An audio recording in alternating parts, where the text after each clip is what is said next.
Hey, my name's Ali and I'm the creator of the YouTube channel Ali Horan IRL. I'm both a road rider and an off-road rider, and I create video content as I go. Welcome to the Real Riders Podcast.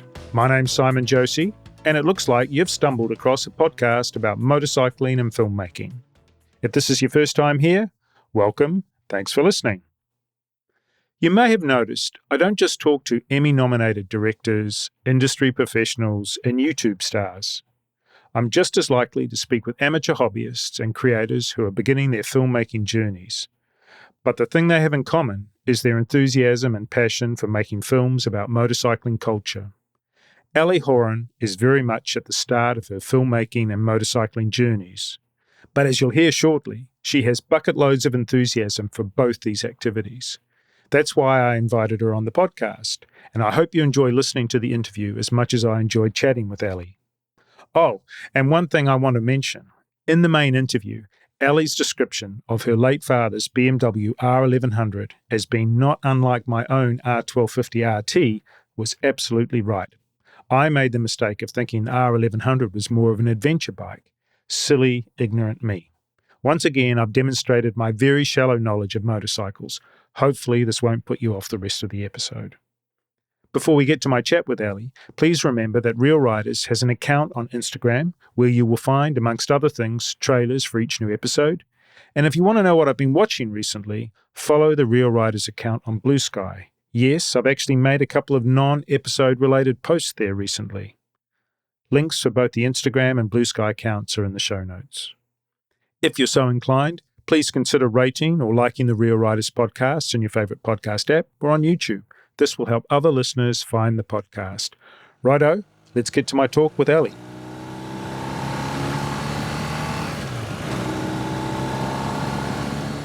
Welcome to the podcast, Ali. Thanks for joining me for this episode.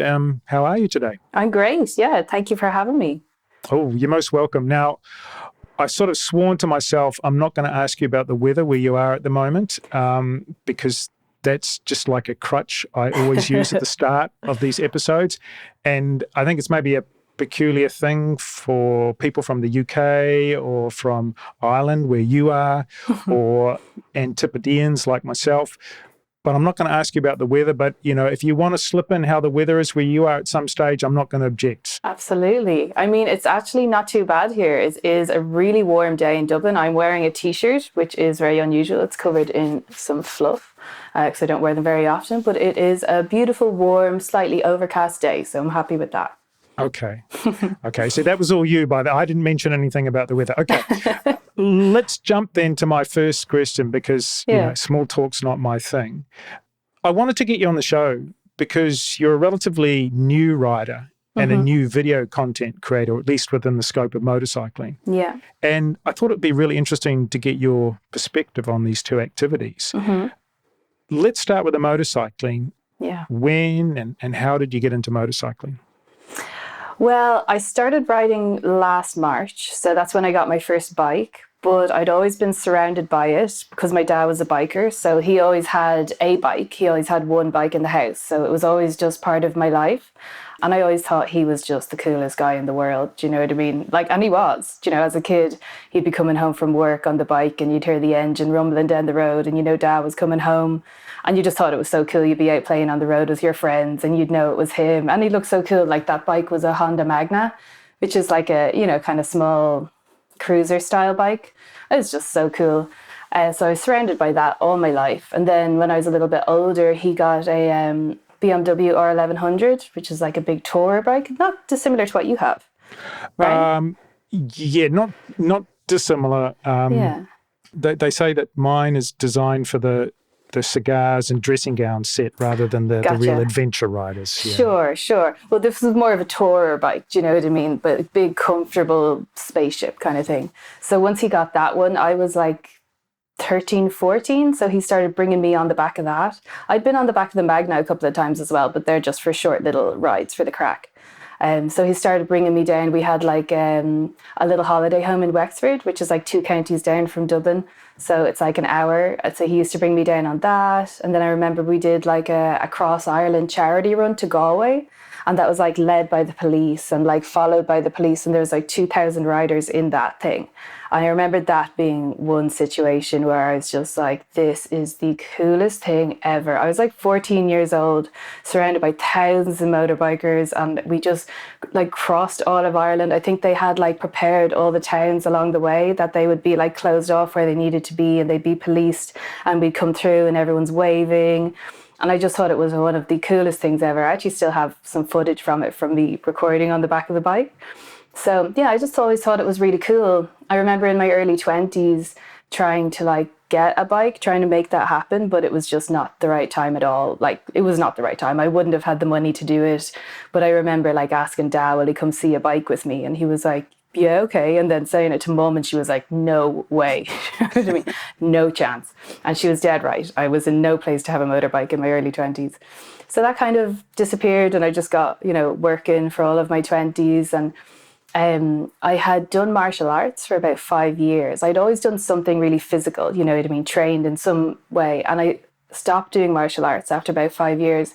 And there's this kind of like big hole in my life, in that sense. I really wanted something, and I thought, I'm just going to get a bike. Do you know what I mean? Like, I had a job, like it was possible. So I got my theory test, and it was just green lights from there. Like, once I made that decision, it all just fell into place. It was the right time, and it's still falling into place. Like, a year and 2 months later, it's just, I know I'm doing what I'm supposed to be doing now. So, yeah.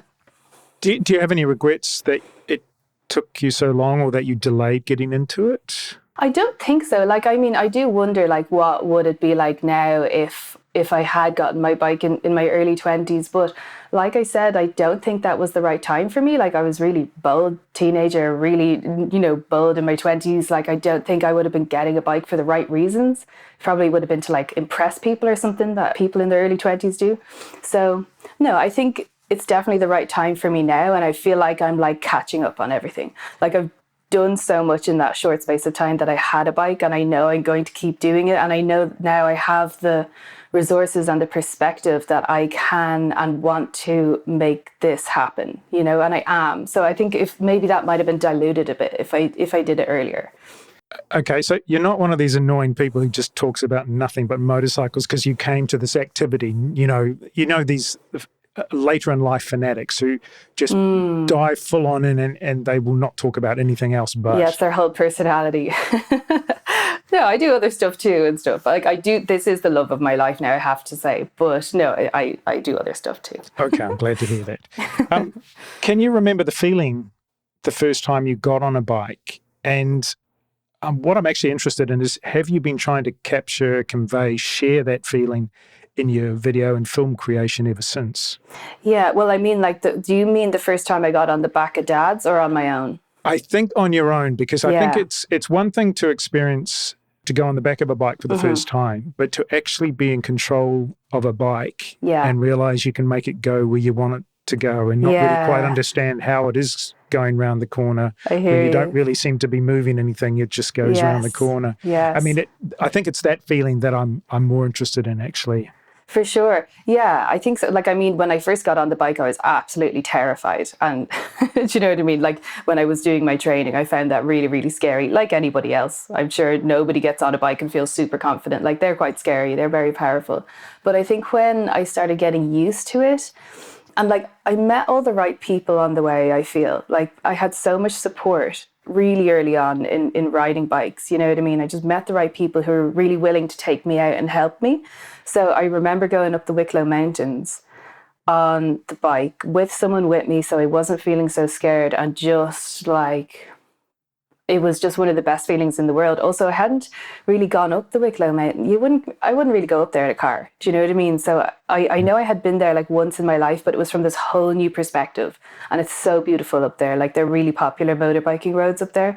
And that was just an incredible feeling. So yeah, I think going through Spain and recording all of that footage, especially in like the Picos, where that was just so beautiful, like particularly the Picos, that was what made me decide this had to be YouTube. You know what I mean? Like, I was doing Instagram, little 30-second reels, 60-second reels and TikToks and stuff like that, but I just could not convey, because you're also limited to like the 9:16 or the 1:1 ratio on those platforms. And I just couldn't convey what I wanted to using those. So yeah, for that reason, I moved to YouTube because I was going to be able to use the full screen. I was going to be able to well, that's when I started to have to add in voice. But yeah, I think after that trip, I really wanted to just show what this felt like as much as I could, with my skills and with the footage that I was able to capture. Yeah. Does that answer your question? I think so. Yeah. I think so. I mean, when you're speaking to people who don't ride, like to friends, family, whatever, do you sense any frustration that they don't quite get what you're experiencing? And even if you've shown them or if they've seen your videos, they're still not quite getting the essence of that. Because actually, it's in some ways it's a question about, is this something that when we as filmmaking motorcyclists or motorcycling filmmakers, we can never achieve to convey that? Is it something that we're always sort of reaching for, but we're maybe never going to be able to actually reach? Yeah, 100%. I think it's only people who ride bikes who will really kind of understand, and from their perspective, they'll understand. But yeah, I feel maybe I don't even talk to friends and family about it who don't ride bikes. Do you know what I mean? Like, I'll tell them what the trip was like and stuff, but I don't think I'd ever try and explain how I felt. I think they know how I feel because I've come home so delighted and happy and like plans for the next one already, that kind of stuff. But I don't think it feels nearly like it's not like insulting. Like I never want to like put people out by trying to say like I'm having a much better time than you are. Do you know what I mean? Like, I remember talking to a woman at an event recently. Like, I'm an event producer, and it was a children's event, this one. Like, I don't usually do kids events, but this was a kids event within an event. And there was loads of balloons released, and the kids were just like running all over the room, like catching the balloons, throwing them, just like pure joy. And I was talking to one of their teachers, it was a school thing, and she was like, if adults could just find something that made them feel like these kids feel right now, that's all we need in life. And I was about to turn around to her and say, oh, I have that. Like, I'm going away next week. I stopped myself from saying it because I realized I'm actually really lucky to have that, and not everybody has that. You know what I mean? So I think it's probably the same thing. Like, I don't want to try and tell my friends who don't ride bikes like how amazing it is and how they're missing out on everything. Do you know what I mean? Because they're not. I'm sure they get their joy from something else. But yeah, I think I love talking to other motorcyclists about it because I know they get it, and I know they don't think that I'm trying to make them feel like they're missing out on something, because they're there too. It's funny that you say that, because I think about capturing that joy, recreating that joy quite a lot. And I also recognize that it doesn't happen all the time. But sometimes it really, just everything's right. The road's empty, the sun's, it's golden hour or something. Yeah. The road surface is good, you're feeling hydrated or whatever. Yeah. So do you find that you have to work, or you try to work to recreate those conditions? Does that frustrate you when you're not able to recreate those conditions? Yeah. And yeah, what's sort of your strategy to try and maximize the percentage chance that those conditions will be recreated? Well, I think I definitely, like a lot of people, favor not going into cities. You know what I mean? So I have no interest in going to a city. Like, if I'm going in there, it's because I have to. But I'll always go to somewhere beautiful if I can. And I think I was lucky when I went to Spain that I was there in February, so it was naturally really quiet time of year.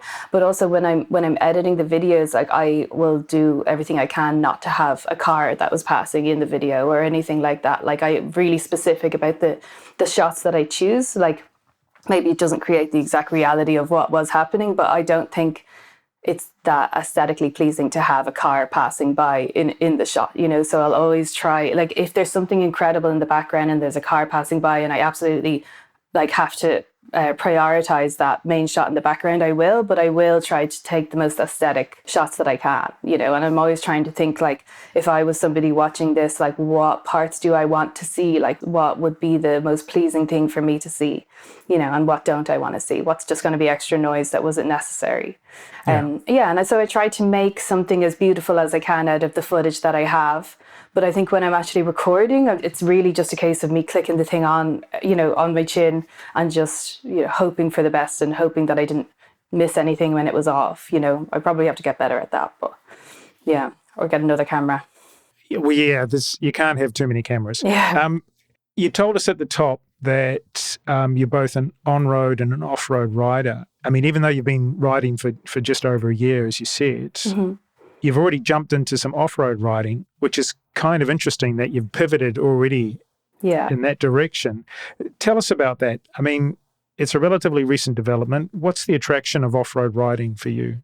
Yeah, well, I suppose like in the beginning, I can't even remember, was it before or after I like started the process of like getting my theory test and all that stuff. But in the beginning, like so many other people, I was watching stuff on YouTube, and Itchy Boots, like so many people, was one of the first ones I watched. And like I remember watching one thing, whatever was out, I think she was in South America at the time. So I just went back to the beginning and just watched everything and was like, holy shit, like this is amazing. So got really into that, like really into that. And I was like, this is a bit of me. Like, you know what I mean? Like I don't know if you say that where you're from, but in Ireland we say like, that's a bit of me. Like that is, I love that. Like, I know what you mean. Yeah, you know what I mean? So I was like, that's a bit of me. I love this, really interested in this. And started looking at more YouTube videos. And then I come across Road to Dakar with Charlie Boorman. Oh, yeah. And kind of, I like had heard of Dakar somewhere in my subconscious, but wasn't on my radar. And then suddenly like this world of rally was on my radar. And I was like, really, I don't know, like lit something up in my soul. I was like, what the fuck is this? Like, I have to know more about this, and was just consuming as much of that as I could. I was so excited by it. I just think it's so cool, everything about it. I just thought it was so cool. And I'm really interested in, like, I'm a very physical person, do you know what I mean? And I was just like, I could do that. Do you know, I don't know about Dakar, maybe I could. But I was really like, I want to try this. Really, really interested in it. And then I noticed in Road to Dakar with Charlie Boorman that Patsy Quick was also in that series, and she had completed Dakar that year. I was really interested about who she was, so I started looking into her and found out that she owned Desert Rose. And I was like, kind of just took note of that in my head, and now I know who she is. And then a short time afterwards, I was at a spa with my mum and my sister, and I sat down on one of the benches and there was a magazine on it, and I just picked it up and there's a woman on the front with a rally bike, and I was like, what is this? So I started reading it, and then it's all about Vanessa Ruck, the girl on a bike, and she was talking about her background and the accident that she had and her starting motorbiking, and she was getting ready for Africa Eco Race, which is the old Dakar route with a new company. So I started following her, and then her support for that was Desert Rose. So that was like two Desert Rose things that happened. So I reached out to them and contacted them, and they were doing a ladies' day. Like they do like a stage 1 course, which is like your basic introduction to off-road riding. They do stage 2, and then they'll do more tailored stuff. So it was the ladies' day, but that's a stage 1 course. So they were like, that's perfect for you. Like, you know, if you're interested in a bit of off-road. So I flew over to them and I did stage 1, and I just had the best time ever. I was like, this is what I've been looking for my whole life. Like, that's what it felt like. You know what I mean? I was just like, this and nothing else, like forever. I love this so much. So when they were there, they do like holidays and that kind of thing. And they were talking about their trip to Portugal that they do every year. And I was like, just sign me up. I just gave them the deposit straight away with that one day of riding under my belt. So that was in like July, and then Portugal was in March. So I was like, between that time, I'm just going to do as much off-road as I can, like on my V-Strom. Which is ridiculous. And I did as much as I could on the V-Strom. I definitely brought it places I shouldn't have brought it. Like, that bike has no business off-road at all. But that definitely gave me more confidence when I got to Spain onto a little dirt bike. I was like, well, if I could do what I did on the V-Strom, I could do, you know, it gave me confidence that maybe I shouldn't have had, you know. But yeah, so I think I don't know, like some parts of it feel like, you know, fated nearly, like I was guided towards it, I feel, in a way. Maybe dad passed away 7 years ago, but I feel like, I don't know, I'm definitely doing what I'm supposed to be doing, and it was a mixture of chance and reaching out and making connections. But I think the off-road I'm really interested in and want to pursue very much. Yeah. So you mentioned the V-Strom. So that's in the garage, or that's parked outside currently. Yeah. Is that now the right bike for you, given your interest in the off-road, or do you need to get another bike as well as the V-Strom? I think I need a second bike. I think that's the ideal situation. I have many a time in the last, you know, year looked into is there a bike that could do both? You know what I mean? So like extensively researched and asked and all of this stuff, and looked at CRFs or the CF Moto 450 and the option of a 10RA, like, you know, all of that stuff. But I think if I even did get a CRF, like, or a CF Moto or something that can do both, like they're still not dirt bikes. So if I was going to go do the Lights of Portugal with Desert Rose, I'd still be hiring one of their bikes. So what's the point in me, you know, selling the V-Strom to get a bike that's still not the right answer? And there isn't a right answer. The right answer is a second bike. I think that's the only thing. So I think the V-Strom as well, and I've looked into, and I could have sold it and I could have gotten something a little bit more off-road oriented, but I'm so attached to that bike now as well. I'm reluctant to sell her. Like I love that bike for road riding. Absolutely not. That bike is perfect for me, and I love it, and it's really reliable, and I've never had an issue with it. And I haven't had it a huge amount of time, but she's given me no issues. So I think the answer is to keep her and maintain her really well, and get a second bike. What kind of riding do you do? Like, you know, I think I've probably mentioned on the podcast before, I'm a real fair weather Sunday afternoon kind of motorcyclist, and that's sort of almost a superstitious commitment I made to myself when I stopped riding around the age of about 24, when I'd survived 5 years of early 20s, late teens riding without killing myself. And I thought, if I do this again, it's going to be as an activity, not as a means to get from A to B and stuff like that. But you're much younger, different time of life. What kind of riding do you typically do at the moment? Yeah, like very much like touring. Like when on the V-Strom, it's very much going places so I can see the country and I can go to beautiful places and enjoy nice roads and stay in nice places. Like I'm reluctant to use the bike for commuting. I do if I have to, like if the car doesn't have petrol and I need to nip out. But I don't like rushing. I don't like having to like filter in traffic. Like it's not what I got the bike for. Like I very much got the bike for going off and seeing the country. Do you know, like once I got it, I did the National Rally in Ireland, which brings you around the whole country, and did the photo rally, the same things. And that's what I really enjoy. Like long distance, the longer the better, overnight, do a week. Like that's what I got it for. Yeah. Having now experienced both off-road and on-road, what are the key differences? Like if you were explaining to someone who has had no experience of either of those activities, how would you sort of briefly describe to them the difference and the differences for you, you know, your experience? Well, I think the first thing is that the bikes, like an off-road bike is going to be much smaller, much lighter, different setup. It's going to feel different. It's going to feel much more nimble and flickable. I feel a bit safe. Well, that's because I've brought the V-Strom off-road. Generally, people wouldn't do that. Do you know what I mean? But you'll feel much safer on a smaller bike off-road, because if you drop it, you're not potentially going to break your leg. If it falls on you, you might, but much less likely, you know. And then on the road tends to be, you know, yourself, bigger, heavier, planted, more powerful, higher CC engine bikes. And then on the off-road, you're going to be able to bring the bike places that you can't generally bring a road bike unless you're very adept at off-road. So yeah, you can just see more places. Off-road riding is much more technical. You have to think so much more about clutch control, what gear you're in. Like again, I'm not hugely experienced in all of this, but it takes so much more mental energy, in my opinion, to ride off-road. You're going to be wearing different gear. You're going to be wearing much more breathable gear. Like I wore my road helmet when I was in Portugal, and now I understand why you need an off-road helmet, because they don't breathe as well and you're going to overheat. So it's much more physically demanding off-road. And in my opinion, it's so much more fun, because I feel like I get so much more out of it. You know what I mean? Like every time I go off-road, I feel like I'm learning so much. That's why it feels so addictive, because it's so rewarding. It's so difficult. And it is, like, it's dangerous, you know, so you really have to be on the ball. Like you really have to be turned on, and you really have to think about like upskilling and trying to do something better than last time, and trying not to fall off and hurt yourself. And I would say road riding is much more relaxing. And you know, some people listen to music off-road. I probably wouldn't, because I'm still very much learning, you know, but road riding is so relaxing, long sweeping roads, thinking about the corners, trying to get it better than the last one. I listen to tunes. You might be with friends and watching them off in the distance. For me, it's very much about the visual and the how it feels, going on an adventure. So yeah, one's very intense in my opinion and one's very relaxing in my opinion, and they both have their own rewards that come with it.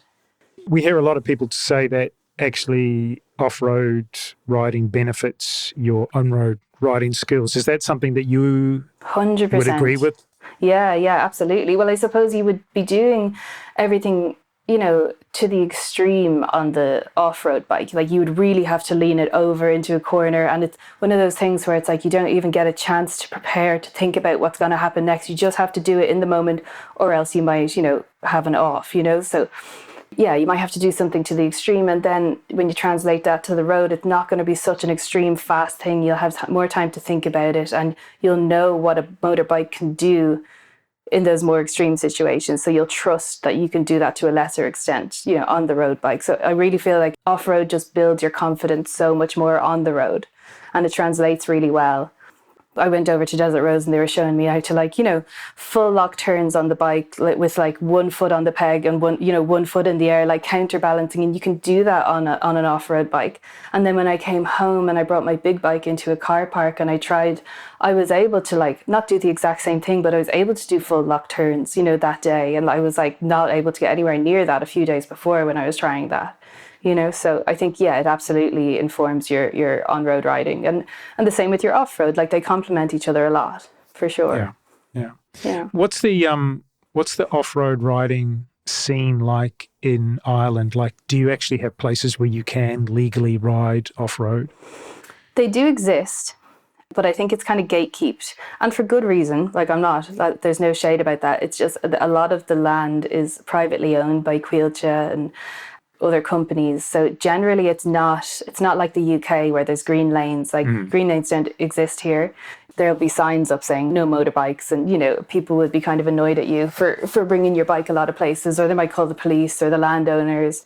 There could be gates, that kind of thing. So I know there are enduro clubs, there are motocross clubs, there's trials clubs, and I have reached out to them, over email, and I think it's kind of very much like, if you're in it as a kid, it's going to be easier for you. You'll kind of grow up with it. Or if your parents did it, you can get your kids into it and that kind of thing. But to be honest, I just found it hard to even get information about. It's very much like who you know, what places you know, and will your friends bring you there? For me, that's the reality of it. I'd have to get my mates who have a few GPX files to bring me out, that kind of thing. There's no well, they do exist. There are motocross tracks and that kind of thing. But yeah, you have to be a member, of course, just like in the UK.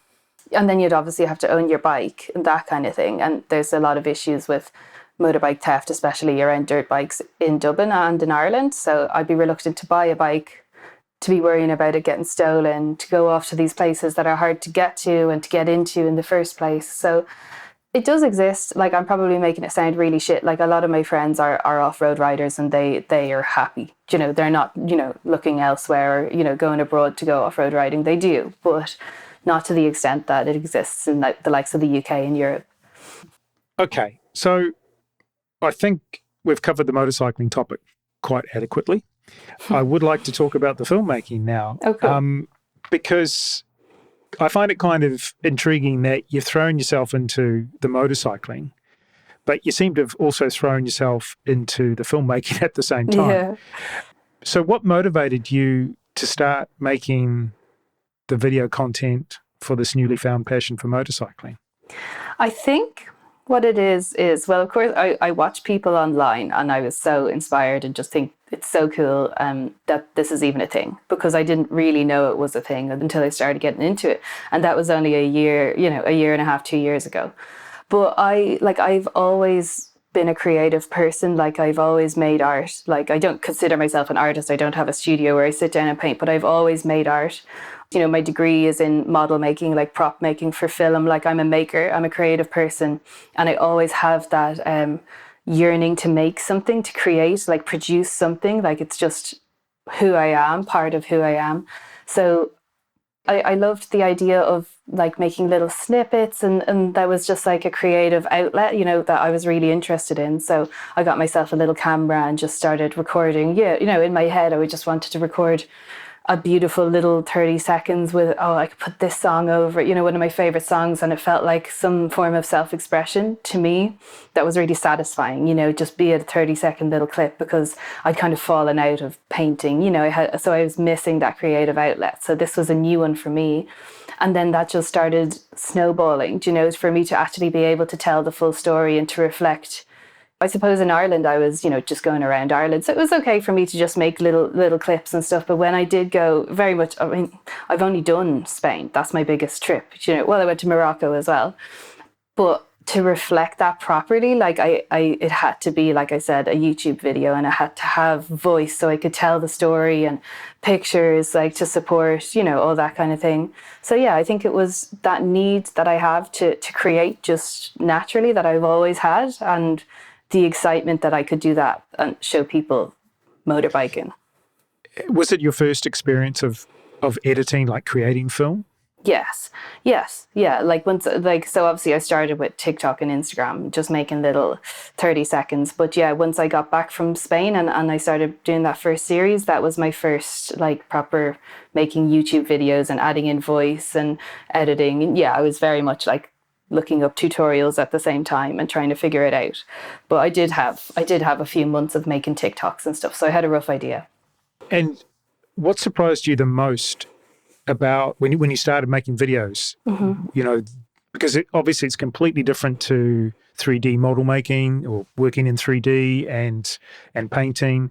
You're working with moving images, you're editing in a way that's just not a consideration when it comes to a painting or a sculpture. So what surprised you the most about creating video when you first started doing it? I think the biggest thing for me was just how long it takes, because I was like, and I think I say the word perfectionist, and I don't mean it in a good way. Like, it's definitely not helpful, So I was like, yeah. I thought, and I'd watch the likes of, say, Itchy Boots, and I know that she has like a 2-week lag so that people don't know exactly where in the world that she is. But I thought, like, go out, record some footage, come home and make a video, put it out, do it again. But it was taking me like at least a week. Like my first video, I think took me 2 weeks, that first 10-minute video, like to get it, to figure out like what should be in it, what's too long, like the whole thing. And I was like, how do you tell the story? Like, what am I actually trying to say? Like, you know what I mean? What am I trying to show? What's the point of making this video? Like, so the whole thing, yeah, and it's still taking me a long time, now, like it's still like a week to make a video, because I don't want to rush it, and I need time and space to do some of it and then come back. I don't want to do it rushed. Like, I'm not being paid to do this. This should be enjoyable, and I don't want to start making it a chore. So it needs to be enjoyable. That means I need time to do these things, So yeah, the answer to that question is just how long it's taking me, and I really hope I get quicker. If we think about the various stages, if we break it down when you actually make a video, and I'm not going to list them here because I'll probably forget something, but sure. What do you find is taking the most time in that whole overall process? Well, I'm probably just not very efficient in general, because I'm still just learning how to do it. But I think, yeah, the longest thing is, so aside from even just like taking the footage off the memory cards and onto my computer so that I can work with the local files, once you've done all of that transferring, which takes a little bit of time, putting all of those files into the video editing software, and then just go. So what I'm going to do is I pull it in and I go through like with a fine-tooth comb, and I take out any of the fluff or stuff that I'm not going to show. So then I'm left with a bunch of little clips that I think will be nice from this particular one. And then I do that for the next one, and I go through all of them, and then I edit that down again as I'm going through. So I think that's probably the longest part for me. And then choosing what I'm actually trying to say. Now I can see the timeline of all of what I have an option to use. And then what am I actually trying to show? So then I'll write down like chapter 1, intro, chapter 2 is this, chapter 3, and I will lay it out that way. And then I'll be like, actually, chapter 2 is irrelevant. I wouldn't be interested in that if I saw that it didn't add to the story. So then, there's just editing. And then Once I have all of that and it kind of makes sense, then I'll add in voice, because I need it to be cohesive. Because if I recorded voice too early and then take a section out, suddenly it doesn't make sense and I have to redo all the voice. So yeah, I'd say I could probably do with some training in how to be more efficient. Okay, I'm going to throw perhaps a controversial opinion out there, which is, well, it's very personal for my workflow. And even with making the podcast, I quite enjoy being inefficient when it comes to putting video together, because I kind of enjoy the fact that it's taking me so long. I don't resent the fact that it takes so long. I'm not frustrated with how long it takes. It's not something that I'm doing very often, but like you say, also, it's not something I'm getting paid to do. So it's something that I enjoy doing, and I'm not too bothered about how long it takes. But I also think the fact that it takes some time actually helps with the creative process. And can I, if possible, throw that back to your sculpture and your model making? Because obviously that's something that I imagine takes quite a bit of time as well. Yeah. And you can't rush it, but maybe as you're working through making a piece, it gives you a lot of time to think about it. Is that your experience? For sure. Absolutely, when it comes to sculpture and physically creating art, because I think I've always done that, and I know that I know what I'm doing.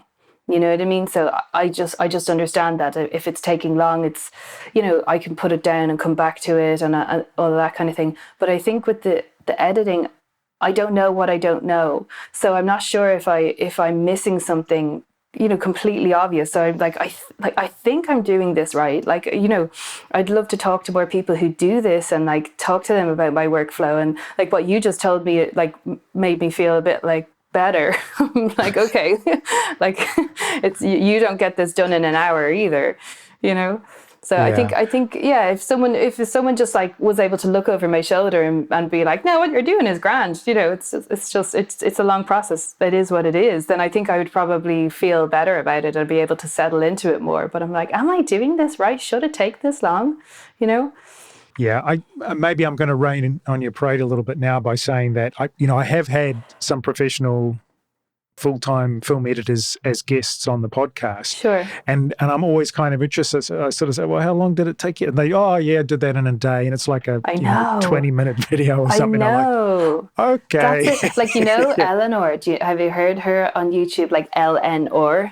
Yeah. I know from the Netherlands. I think she's just moved to Spain now. Exactly. Yeah. So she put up a story the other week on Instagram, and I was like, what?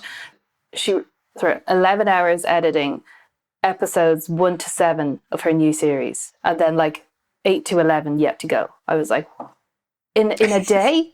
I was like, 7 episodes, and her episodes are 20 minutes.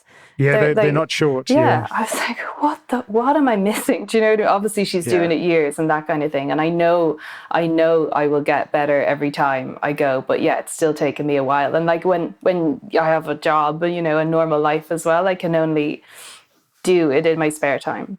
Exactly, and let's not forget that is her job as well. That is her job, and so, exactly. There's a commercial imperative to be as efficient as possible and have an extremely efficient workflow. Yes. Whereas if you're anything like me, whenever I make a video and it's sort of once in a blue moon kind of thing, it's like I'm kind of, what's the way to do this again? How I'm sort of I forget things.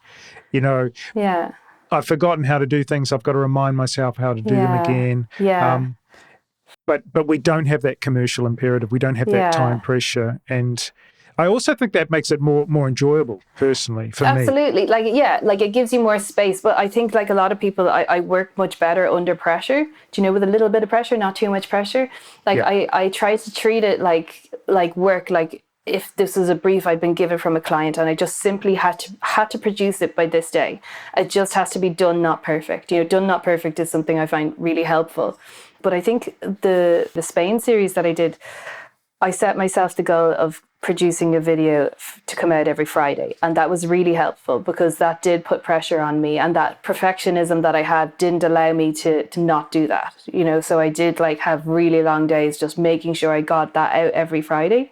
you Yeah. know, just because I knew that I had a set amount of footage and I knew that I wanted to come out every Friday, and it was a limited thing. It was just it wasn't ongoing forever. So I was like, I can do this, you know. But now I think I have a few videos to make, and it just has to be when I have the time to do them, because I don't have a set. Well, I do. I have one as a hard deadline, but a few others of them, like, it's up to me when it comes out. But I would like it to be regular, like at least every 2 weeks. Yeah. I think it is a good discipline. I mean, Yeah. when I first started the podcast, I made a big song and dance and said, hey, look, I'm not going to promise what the release schedule is. I'll just get episodes out when I can. But since the beginning of this year, even maybe sometime last year, I sort of unofficially committed to trying to get an episode out every 2 weeks. And I think it is just a good discipline to Yes, for sure. follow. Because then you stay on top of your skills, and you don't, like you said, like, you don't forget stuff like when it's that regular. But even 3 weeks, I think you can forget. And I'm changing over to DaVinci Resolve because I think CapCut have some new terms and conditions. So I also have to learn that as I go, you know, which adds a bit of pressure. But I think there's a couple of brands that have reached out and asked me to review a couple of things, but this is good for me because they have a hard deadline. They ask for, could it be 2 weeks after you receive the product? So, you know, so that this is good. That's a kind of a bit of a push. Yeah, yeah.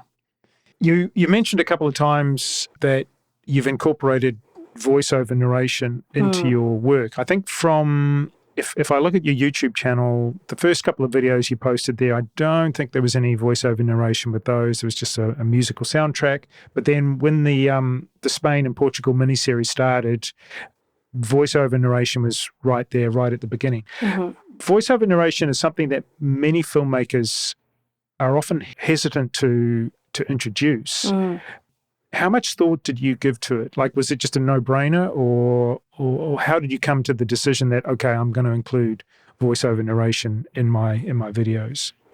Voiceover was the block. That was the block why I didn't start YouTube sooner. I was so nervous about it because it felt so vulnerable. Do you know, it felt so exposing. I really didn't want to, but I knew that I had to, if I wanted to express myself in the way that if I wanted to say what I had to say, I had to be through voiceover. And I tried every other direction in my head. What else could I do? Could I have copy on screen? Could I use like some kind of AI thing?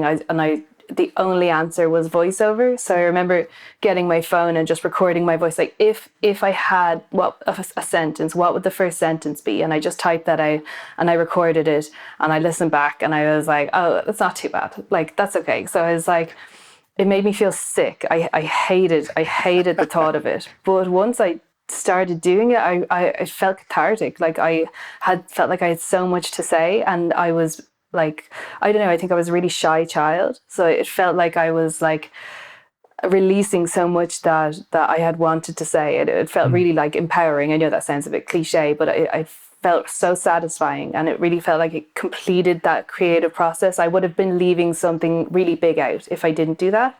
And I'm really proud that I did manage to overcome that, because yeah, it was a huge block. I think it's a great thing. I think it's a skill as much as anything else. So I think it can be learned, but to be able to look at your own work, to listen to your own voice is really useful. I mean, I say it in podcasts all the time. Like, I work with a number of podcasters, and I'm so frustrated when people that I work with don't listen to their work. And I think it's important to listen to your work, and then as creators to get comfortable listening to your own voice. So I think, as I say, I think it's a skill more than anything else, and I think you can work at it. But I think it's an important step. I mean, you don't do any recording of your voice while you're writing, do you? No, simply because I don't own a microphone. The list is so big, do you know what I mean? Even just like for the gear for the bike, like maintaining the bike, the cameras, all of that stuff. So I just have to prioritize. So it's on my list. I want to get a microphone for the bike. I just haven't got around to it yet, but it is definitely something. I want a second camera and a mic. That'd be great. It is a creative decision, though. I mean, because voiceover is different to the more traditional vlogging style, which is, you know, talking as you go. And you obviously can be not that I'm saying that you wouldn't be thoughtful as you're riding down the road, but I think you can be a lot more thoughtful and edited, especially in doing voiceover afterwards. 100%. And I think as well with the narration, when you come back to edit the video, you'll have a clearer story when you sit down of what actually happened that day. So you might be telling a slightly different story, whereas if you're on the bike speaking as you go, well, you're in it, you know, so it's two different perspectives, good to have the option of both. Yeah, absolutely. Narration is something that's sort of I've come around to, and I've talked about this on the podcast quite a few times, that I was not that keen on it, but I'm I'm really keen on it now, because I think often I really hear people say thoughtful things, which is maybe time of life, and I haven't got time for unthoughtful thoughts anymore. But is there anyone out there who you tried to copy? And I don't think that's a shameful thing, because I think it's actually a good thing to copy people, or to copy someone's vibe and then tweak it to you, because you'll inevitably make it yourself. And we're all influenced by different things, and you can't stop that influence. But is there anyone out there who you think, oh, I really like the way or what they've done, and therefore I'm going to sort of try and follow their sort of model?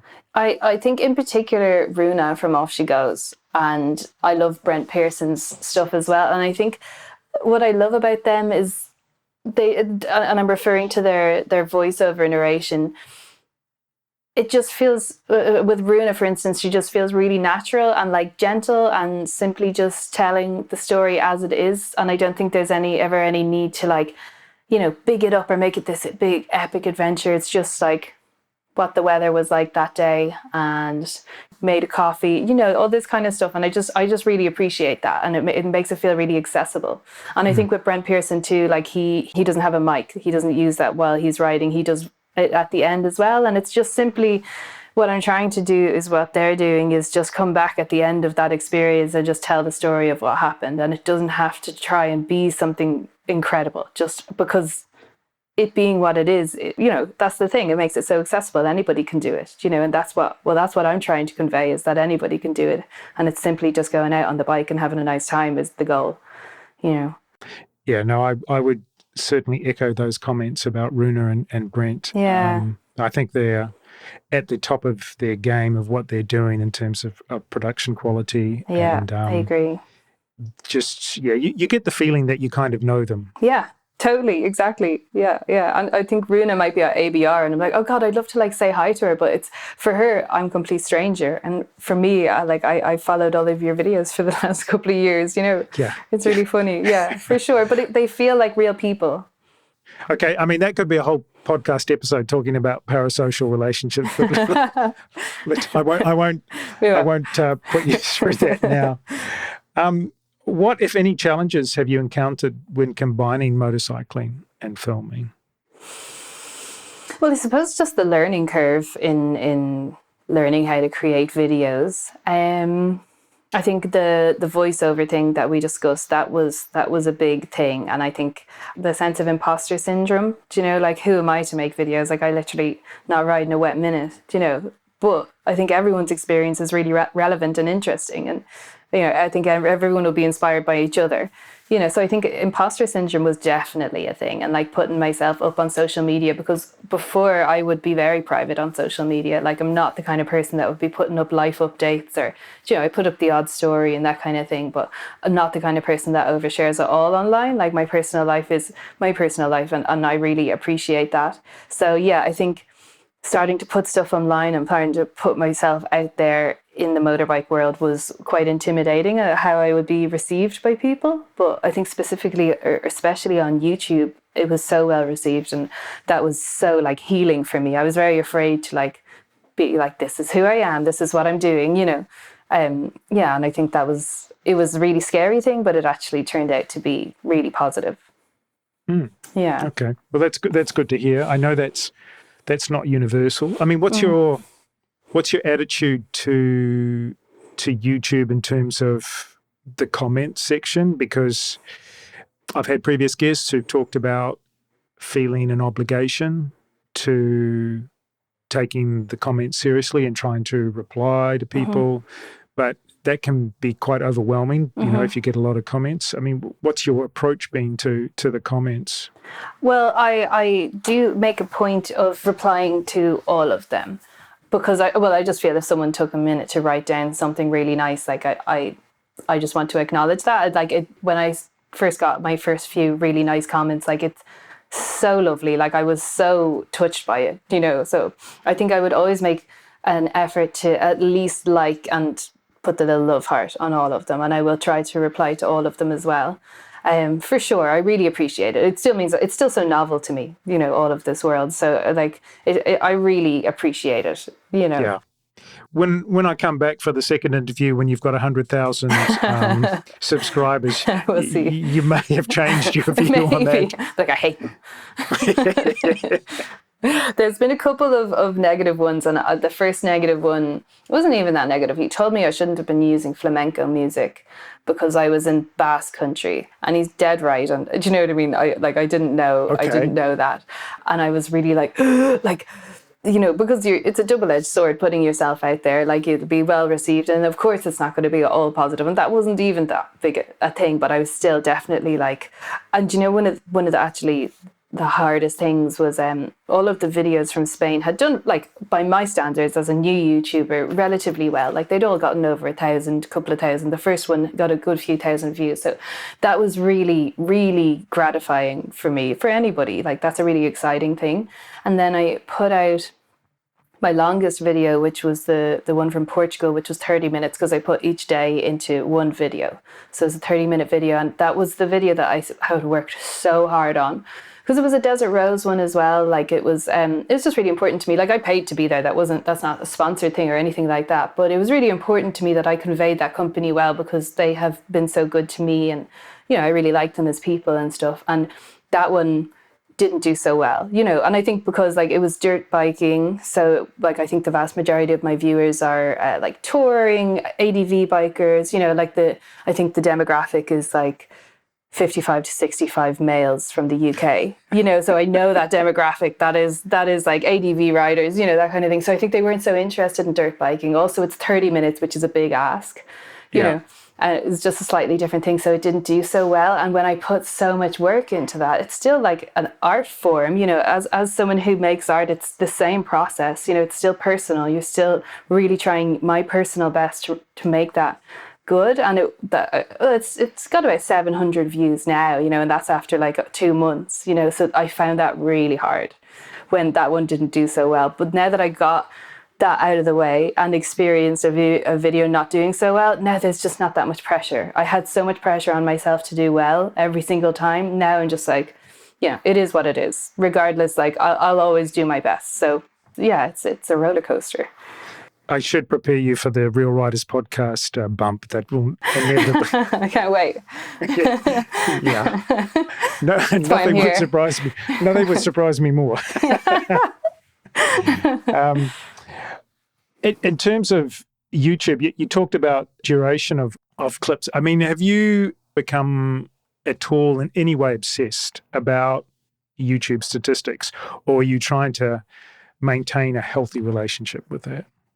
No, I think I have a healthy. I definitely check the views on it, you know, because I think, like, I find that interesting, what does well, and it's definitely like same with all social media. Like, your brain wants to check because there is a dopamine hit involved. So I'm not someone who doesn't succumb to that. I feel the need to check, and I find it interesting. But generally, it's always they do all right. You know what I mean? Like, but no, I don't like the statistics. Like in terms of views and shares and likes and dislikes and all that kind of thing, I think I'd have a pretty healthy relationship on it. Like, I'd be a pretty self-assured person in general, I think. So, and especially now, like I mentioned, that I got that kind of bad one out of the way, I'm not bracing myself anymore. Like, that's happened already, you know, in my eyes, that kind of bad output has happened. So it's okay. No, I don't think I do check, but I'm not overly obsessed. Okay. Yeah. Good. Sort of heading towards the end now with a couple of final questions. What are your ambitions for the YouTube channel and actually the film video content creation? Yeah, well, I think the YouTube and the content creation is secondary for me. It's not. I'm not like going out here being like, I want to be a YouTuber and I want this to be my main source of income. What I want to happen is I want to work in the motorcycle world. Do you know, like, be it in a event production capacity, like do I work in motorcycle related motorsports events? I don't know. All I know is that I am going that direction. I'm doing everything that I can to work in this world. Like I'm going over to the UK on Monday until the end of July to volunteer at a few motorbike festivals.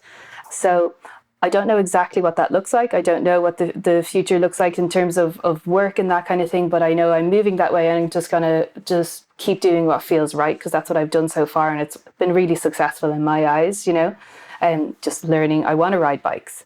Like, that is, at the end of the day, the bottom line. I want to ride bikes as much as I can. I want access to riding dirt bikes as much as I can. So I'm looking at moving over to the UK because it's not too far from home. I can ride dirt bikes. There's loads. It's a huge motorbiking community over there. Loads of different genres of motorbiking. So it's just so much more accessible there. So many more opportunities.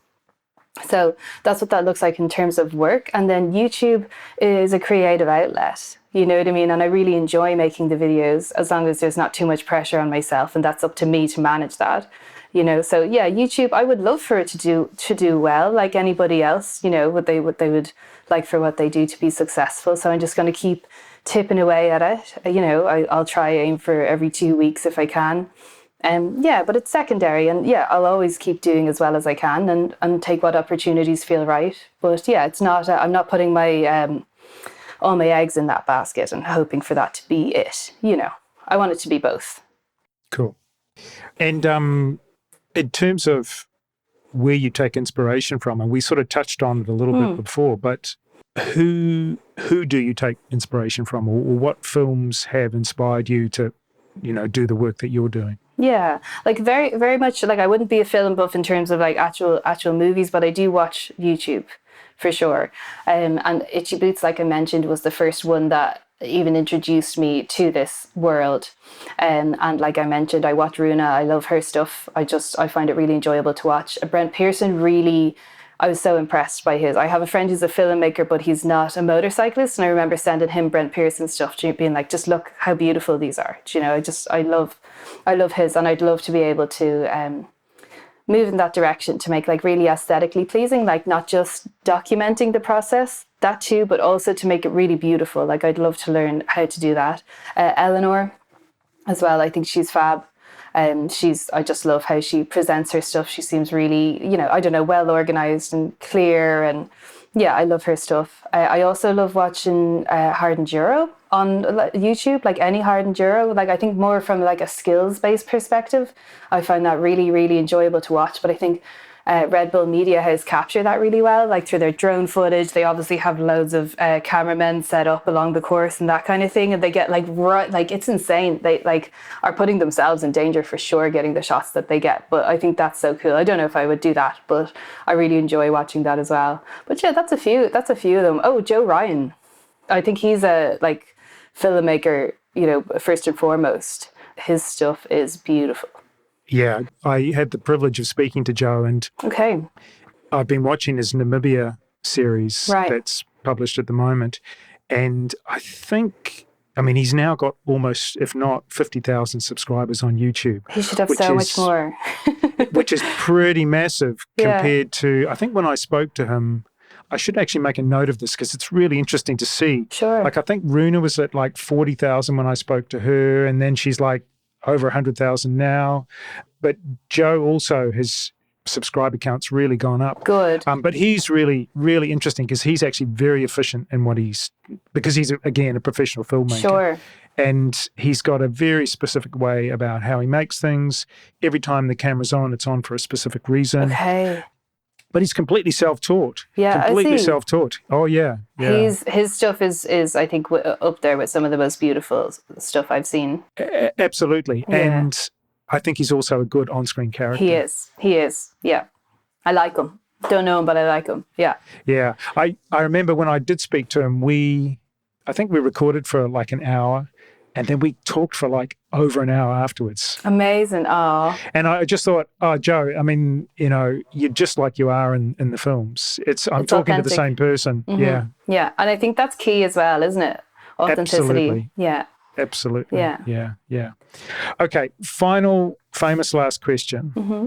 From your own personal experience, does the filmmaking enhance or diminish the pleasure of a motorcycle ride for you?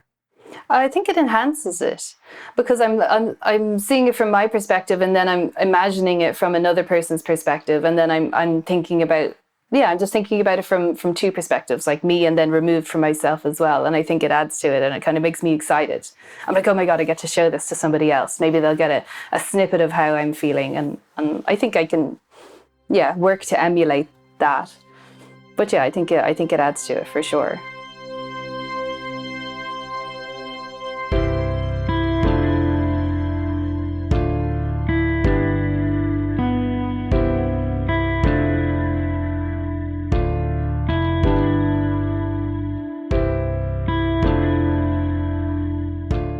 Thanks so much for being my guest for this episode, Ali. Please tell listeners where they can find your work online. Yeah, so I think YouTube is my main channel, Ali Horan IRL, and then Instagram and TikTok are supporting channels for those, so that's short little snippets on there at Ali Horan IRL as well. And I'm going to be in the UK for all of July at ABR at the Desert Rose stall, and I'm going to be at Malle Mile as a marshal, and I'm going to be at Camp VC with Desert Rose as well. So I don't know when this podcast will come out, but if it's before any of those, hopefully we can have a chat. Well, this episode will come out on the 25th of June. So yes, before you head Brilliant. to the UK, or before July anyway. Mm-hmm. So definitely that'll work for people. I look forward to following you on your motorcycling and filmmaking journey. Thank you. Take care and ride safe. Yeah, thank you so much for having me. It was great.